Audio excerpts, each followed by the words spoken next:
To talk a little bit about Charlton on Sunday, what kind of test are you expecting from them, recently relegated? Yeah, tough test. It's going to be a difficult one. I think, Lee's done a fantastic job at Charlton. I think everyone's aware of that and seen that. They've got some good, talented players. They had a disappointing result on Saturday, so I'm sure they'll want to do something about that. They've had a free week this week.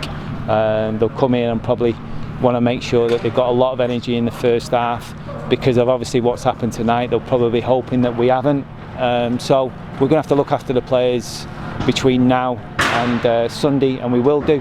And hopefully, we've got the amount of energy and sort of athleticism that we had and we showed tonight into Sunday's game. You played 2 league games against sides that are used to having the ball and like to keep hold of the ball. Is it similar for Charlton, or do they play in a different manner? No, they do. They are similar, there's no doubt about it. I don't think they have as much as what the previous 2 sides had, so it might be a little bit closer from that point of view. And it's one of them, like I say, I want to play a brand of football that's exciting and gets me off my seat, never mind fans off the seat or if they're watching back home.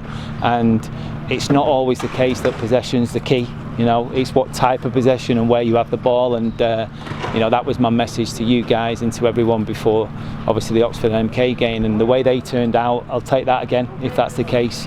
But let's see what happens on Sunday. And does it give you, with Saturday, I know you can't necessarily go to matches as you would have done, but back at the back end of last season, but it gives you time to reflect on how the league's gone so far in terms of not just yourself but the rest of the teams involved? Yeah, definitely. I'll be at a game, don't worry about that. But yeah, it's one of them where 2 things, you're right, does give you a chance to sort of have a little bit of breather, knowing that after the weekend we've got a free week next week and we can look forward to giving the players a little bit of a break. But at the same time, it's a massive game Sunday.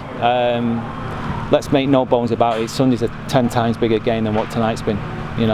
Tonight's been financially rewarding for the football club, but in terms of what's at stake, 3 points on Sunday is much more important. Of course, you're never going to be happy when your side lose 7-2, but are you happy with how tonight's gone in a sense? I think it's difficult not to be happy tonight. It's one of them where people might find that confusing, but the reality is we're playing the Premier League champions. I think you've seen over the last, like say, 2 nights the amount of goals that's been scored by Premier League teams, and that was always the fear. But I think the way the players responded to that and kept going, and like I say, there was a lot of really, really good things, certainly from an attacking point of view. It's just that final bit, what they showed us tonight was how to score goals, because we created a lot of chances as well in that second half, but we never had that killer instinct to finish it off.